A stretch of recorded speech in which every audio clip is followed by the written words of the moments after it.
Base contestable de la loi sur le CO2. Au vote le 13 juin 2021. Opinion sans phare.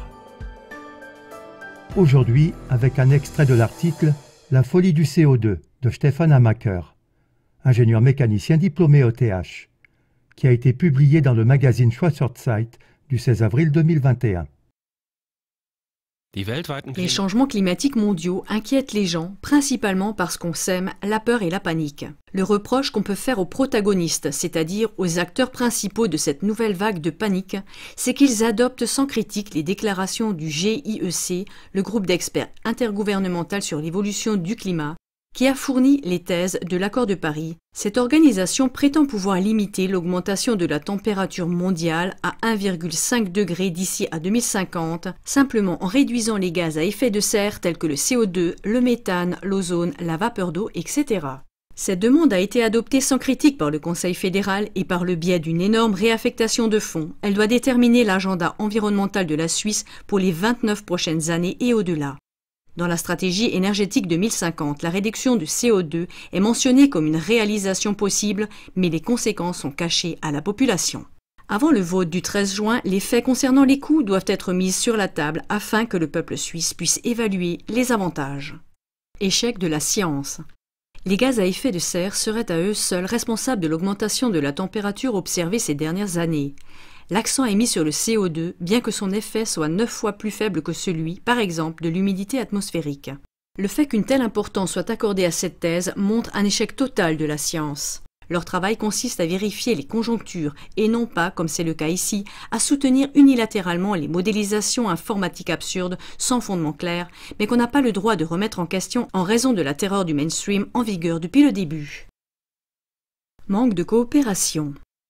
La coopération d'experts nécessaire dans les domaines de la physique, de la chimie, de la géologie, de la recherche marine, de l'observation sur les vents, de la météorologie, de l'étude des radiations et de la recherche spatiale n'a pas non plus eu lieu. Les corrélations nombreuses et extrêmement complexes dans le climat ne sont pas encore connues de manière convaincante. Accusations concrètes. Le gouvernement fédéral et les représentants des militants pour le climat peuvent être accusés de plusieurs choses graves.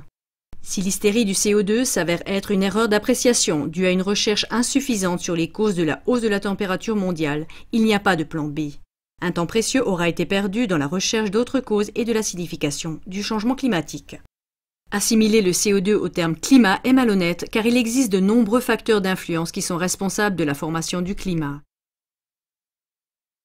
Faire croire aux gens qu'il suffit de tourner la vis du CO2 pour changer le climat est fondamentalement faux.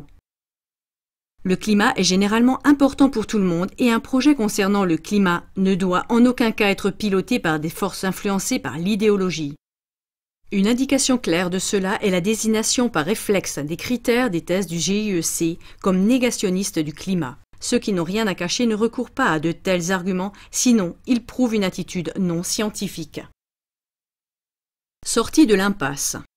L'utilisation de combustibles fossiles, comme le pétrole et le gaz, constitue incontestablement un problème environnemental en raison de la pollution de l'air par les poussières fines, la suie et le soufre. En particulier dans les zones industrielles, ces particules représentent un danger pour les organes respiratoires et créent des nuages de voile dans la stratosphère qui influencent le rayonnement. Bien que le CO2 produit dans le processus soit un gaz à effet de serre, ses effets doivent être remis en question pour les raisons mentionnées ci-dessus. Le CO2 est une substance très importante pour la croissance des plantes, un élément vital dans la nature.